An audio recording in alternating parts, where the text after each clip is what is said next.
So there's been a couple changes at our house. I'm gonna show you what's going on there. Hey guys, so you can see here that I'm in my living room and yet I'm sitting here in front of a loom that is not the loom that was here before. So I'm gonna tell you a little bit about what happened with the loom, and we're gonna talk a little bit about knitting projects like Soldotna.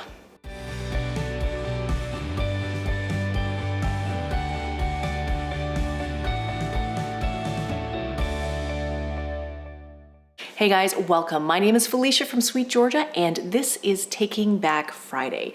This is a place where we come every Friday and we talk about knitting and weaving and spinning and dyeing, and specifically, I like to talk about making time to make things. This is all very pertinent because it is all related to why this loom is down here. So as you guys will know, at the beginning of this year, I was gifted a loom. It's a very, very special gift. It was gifted to me by another weaver from the local Weavers Guild here. She had a giant 45-inch wide loom. It was a Leclerc Nihilus loom, beautiful loom, fully decked out with everything, like sectional warp beam. It had a bobbin holder thing. It had a tension box. It had like everything that you need in order to weave 4-shaft, multi-shaft, sectional warped. It was everything. And so she gave me this loom, and I felt very, very deep responsibility to make some teaching content with this loom. And so the loom, I tried initially to give it to another friend of mine, but then it wouldn't fit in her house. Like, it would not even fit through the doorway of her house to get inside her house. So it came back to me, and it resided here for about 8 months in our dining room space. So in between our dining room and our living room, it just housed a 5-foot cubic square space. And so for the past while, I've been really, really wanting to make teaching content on it. And so I did. I made some warp faced rep weave projects for my own experimentation, and then I started to film a multi-shaft weaving course on it, and the multi-shaft weaving course is going to go up in the School of SweetGeorgia later on this fall. But I had another friend who you guys may or may not know is Rachel Smith from Welford Pearls. She also does the Wool and Spinning podcast on YouTube here, and she was on the hunt for a loom, like for a floor loom. She's really been bitten by the weaving bug, and she's like a long time beautiful spinner, and now starting to use a lot of her hand spun in woven projects. So she started like a lot of us do, you know, starting with a rigid head loom, and then she borrowed a table loom, and then she borrowed a Louet David loom, and now has really, really been wanting a floor loom. And so since I had this spare floor loom hanging around, we thought it was best if maybe Rachel had it at her house. And so this past weekend, we made that transition. She and her husband and her family drove down, brought the big truck so that they can transport this massive loom and take it back to their place. And they have it all set up now, and it's looking great.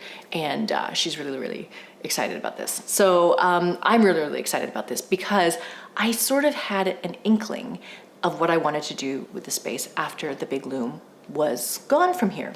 Now, one of the things that I was most excited about when I first got the loom was that it was a gift. It was amazing, but also that because I could not physically move it upstairs to the attic, it would have to stay here in the living area. It would have to be right smack dab in the middle of everything that we do in our family life. It was just here in the middle of everything. And so for that, because when it first arrived, it was right here in the middle of everything, I did do a little bit more threading. I did do a little bit more warping. I got a little bit more stuff going on the loom because it was here and it was available to use when everybody was down here. Now, since I started to feel a little bit more like, oh, I have to use it for teaching, then the projects became a little bit more precious. And so then I didn't put things on as rapidly because I was like, oh, you know, I have to prepare that one. It needs to sit and, you know, be ready for when I film and all sorts of things like that. So then I got a little bit bogged down. But I really did like the feeling of having a loom in the middle of our living area and having it being accessible so that I could, warp it in the middle of when everybody's down here and all these kinds of things. So that is the reason why I was really excited about bringing my baby wolf loom downstairs and putting it in this space, just kind of like replacing one loom with another loom. This loom happens to be probably a third of the size, 2/3 of the size. It's smaller. It's smaller. It's 26-inch weaving width, so it's maybe like 30 inches wide.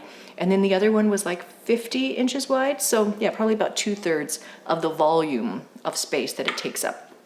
So it feels a little bit better in this space, but also I had talked about how over Christmas I replaced the first 4 shafts of this loom with some Texsolve heddles. So these are kind of like a nylon type heddle that is much less noisy than a metal heddle. So the metal ones, when you change the shafts, it would make a jing, jing, jing, jing sound.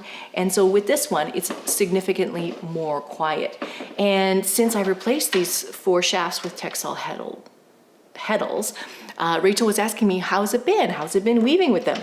And I was like, I don't know, because I actually haven't had a chance to weave with it because it's been in the attic, because it's been away from where we are all the time.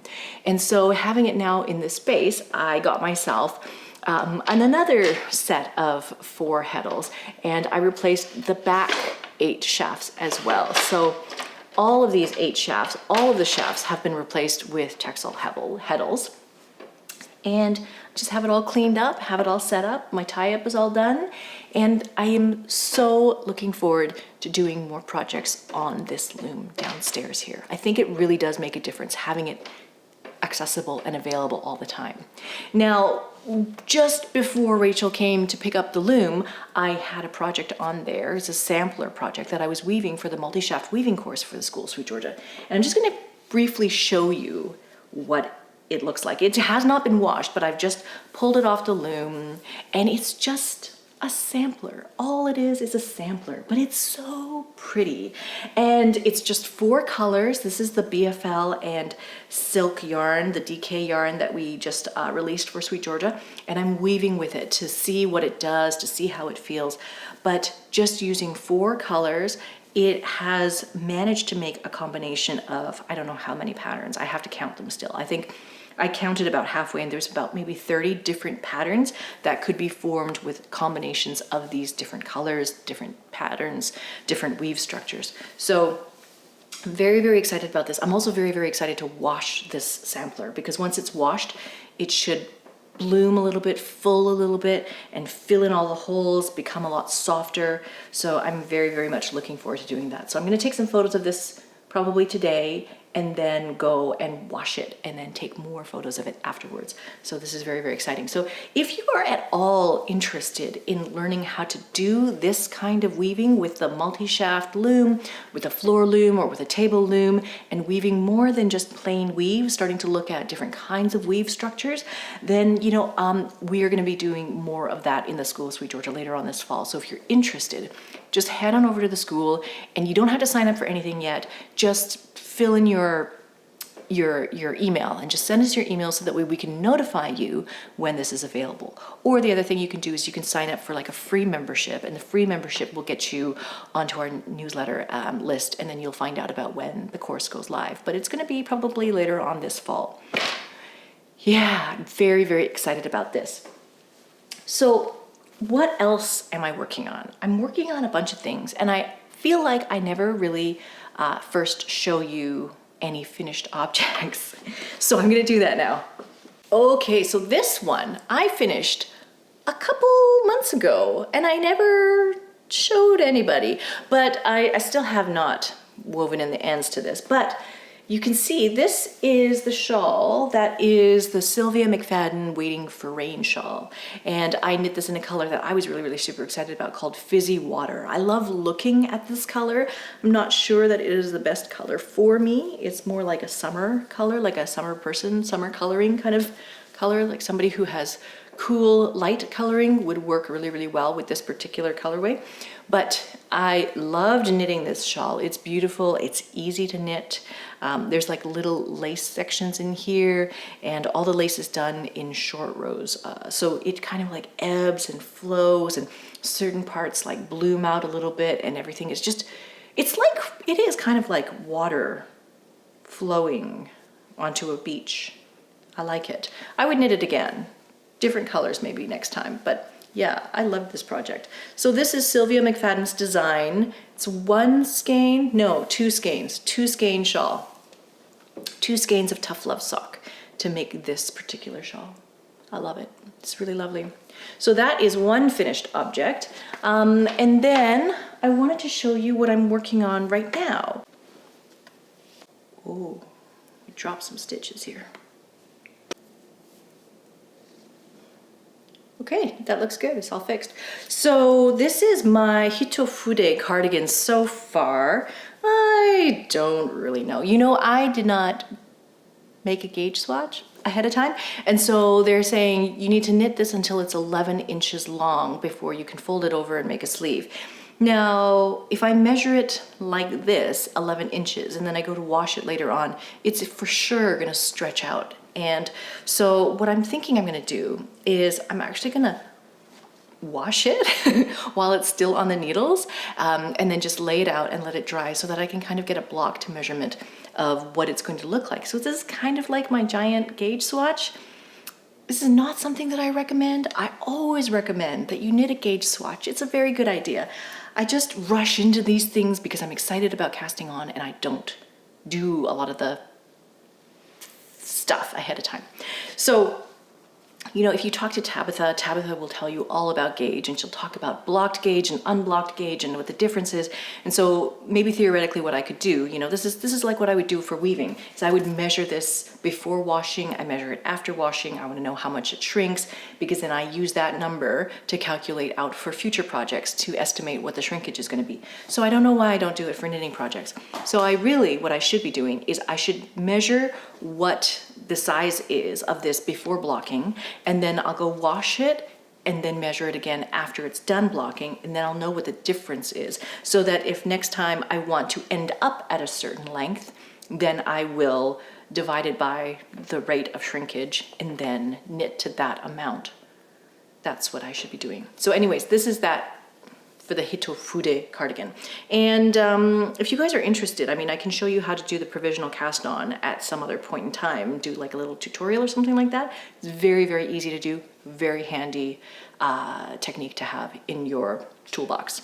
So that is Hitofude. Now, the next thing that I am knitting that I started and I cast on and I'm very excited about is, by popular demand, the one that you guys talked about in the last video that you guys all voted, and you guys voted for the beekeeper cardigan. So this is a little bit of a refresher. That's what the beekeeper cardigan looks like. And this is a Marie Green Olive Knits design. I have already started, I've cast it on. So it is initially, it's going to be reverse stockinette. So you start at the neckline. Okay, so it's like, kind of like this. You start at the neckline and you're knitting from top down. It's gonna be a cardigan, it's knit in one piece. And it's mainly going to be reverse stockinette. So this is the side that's going to show.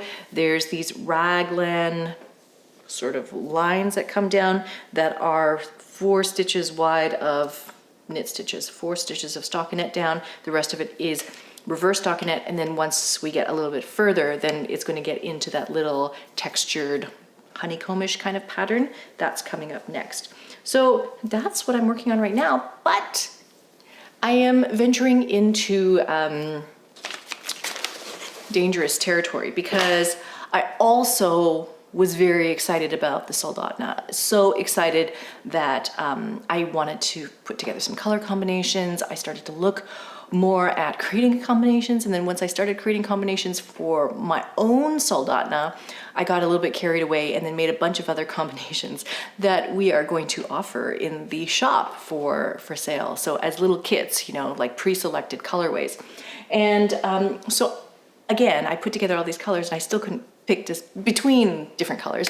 But the one that I first had in mind is the one that I actually saw that you guys all voted for on Instagram. In our Instagram stories, I put 2 of the colorways next to each other, side by side, in a sort of battle. And you guys voted, and you voted in line with my choice, which was to go with the one that has clementine in it. It has my favorite beach house, it has my favorite lupine, and it has lady gray. So these 4 colors are going to go into a Soldotna for me. It's going to be really super fun. The other colorway that I presented that got 1/3 of the votes was this other one, which I also really like because I love this color. This is the blood orange color. This is birch, contrast, high contrast. Ginger, which I always love, is a nice warm color. And then another one of my favorites is lollipop. So these 4 together also would make a really cool, really high contrast, really vivid Soldotna. That is also something that would be nice to make. So that is one color set, and then this is the other color set. So people were asking me, how do you pick colors for a Soldotna? And so I was really looking at the pictures and the illustrations, the photos. I was looking at other people's project photos, and there was kind of a leaning towards making the yolk section where there's like little leaves, making the background of that yolk section a lighter color, and then making the leaves a high contrast, vivid kind of color. And then for the rest of the body, there's one main color which becomes the body, and then there's an accent color which becomes the ribbing and the top neckline. So the way that I look at this is the color that is the neckline and the bottom, that's like the frame or the border of your color palette. And so for that, I would choose something that looks good next to your skin. So what I would choose for myself out of this particular color combo is I would choose this for the part that's going to go right next to my neck. Because I think that for my coloring specifically, I don't know about your coloring, but for my coloring specifically, I need to wear colors that are dark and saturated jewel tones, but darker jewel tones. And so putting those next to skin is good for my personal situation. So this is the color that I would put next to me. And then the next color is that I would use this for the main body of the sweater. And that's just because I love this color and I kind of want a beach house colored sweater. So it's basically, this is the bottom, this would be the main part, this beach house color. And then these 2 colors would serve as my feature yoke sort of section. So one lighter color, one more vivid, strong kind of color. So, I mean, lots of different things could happen here. I could have swapped out the clementine for lollipop and put that in and made that the contrast color. But I feel like that's a little bit too matchy-matchy. I feel like that's what I would normally do. So putting in a color that's like a warm, cheery, peachy, apricot-y kind of color makes it a little bit different than normal. Yeah, so that kind of color combination. But you know, you could do all sorts of different things. Like you could say, make this one your main color, make this one your bottom color, and then maybe use these 2 as your accent colors for the yoke. So there's lots of different ways of thinking about that. And then similarly with this one, my original idea was to use this for the yoke, so your high contrast and then your other accent color. And then again, using this one for next to skin. So this would be for the neckline and this would be for the bottom hem. And then to have this really super vibrant, exciting blood orange color for the main body of the sweater would make a really striking sweater. So that kind of a combination as well. That's something that I was thinking about. So maybe if I have enough time, maybe I'll even knit both of them. Who knows? But the idea and the plan would be We were just talking about this at lunch yesterday. We had like a lunch at the studio because Jessica, who works at our studio, you might have been emailing back and forth with Jessica. Jessica's actually leaving us because she's moving to Australia. So she's going to go on a big Australian adventure. So we had lunch yesterday to say goodbye to Jessica. So during that lunch, we were talking about these projects because everybody brings their knitting out. You know, Charlotte's knitting a hat and Teresa's knitting another sweater. And so I brought out my beekeeper and we were talking about the Soldotna. And I think Hubert said, so are you going to finish both of these sweaters for Knit City? And then I was like, yeah, I'm totally gonna finish both sweaters for Knit City. So Knit City is beginning of October, and yeah, I think that my newfound plan is to knit both the beekeeper and the Soldotna and have those both ready for Knit City. I'm hoping that it's going to happen. I'm very excited about the possibility of being able to have these 2 sweaters on display. That would be very, very exciting.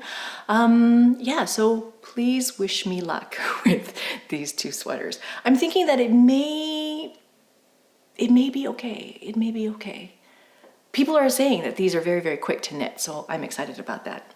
Now, the last thing that I want to mention before I head off is actually that this year we're going to be doing something very, very special at Knit City. And so in the past couple of years, we've always had our booth at the front of Knit City.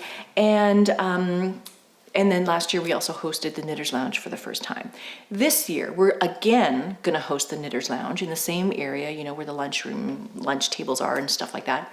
But this year, because of how many people are coming to Knit City these days, Amanda and Fiona have decided to have more than one entrance. So there's going to be the entrance that you guys used last year, that side, and then there's going to be the original entrance, the entrance that we all used to use, which is like in the side where there's actual skylights and daylight and all that kind of stuff. So there's 2 entrances to Knit City this year. So we chose to position our booth right next to the Knitters Lounge, near the daylight, near the original entrances for Knit City. I hope that makes sense. In any case, part of the reason why we're doing this is because we're also collaborating with Ashford or Harmonique, and so they are going to be located right behind us, and Ashford is going to bring wheels and looms and rigid heddle stuff and accessories and e-spinners and all these things to display and demonstrate for you guys. And we are going to be carrying all of the Ashford stuff if you would like to purchase anything. So I'm just putting it out there first for now. We're gonna have more conversations about this, but just wanting to let you know that if there's anything that you have been thinking about that you might like from Ashford and you're coming to Knit City and you might want to pick it up at the show, let me know, because then we can order it for you and it will be available when you arrive. So that's what I'm thinking. So I'm very, very excited about this. This is a second year of doing the Knitters Lounge, and we have some very different ideas about what we'd like to show and demonstrate and do in the lounge space. So we'll have more to share with you guys in the coming weeks, but right now we're building out the parts that are going to go into the lounge.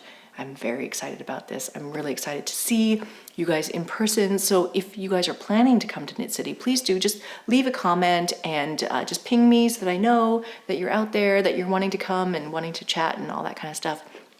I'm also wanting to see if anybody who's in the school of Sweet Georgia is also coming to Knit City, thinking about maybe putting together some kind of a school meetup so that all of you guys who are members can meet each other in person. Amazing, real life things. So yeah, I think that that's about it for this week. Talking about the loom, talking about Soldotna, what I'm knitting, weaving stuff, Knit City stuff. If you like this episode, please do hit like, and if you like seeing content like this from us, please do hit subscribe. I come here every Friday and I talk about basically what's going on with me and what I'm making and with Sweet Georgia. So if you want to find Sweet Georgia online, you can find us at SweetGeorgiaYarns.com. You can find us on Instagram at SweetGeorgia. You can find the school at schoolofsweetgeorgia.com, and our Instagram is School of Sweet Georgia. And if you want to see what I'm weaving, I'm on Instagram as well at Low Meets Loom. Low Meets Loom, so you can find me there. Thank you guys so much for watching this episode, and I will see you guys in the next one. All right, bye for now.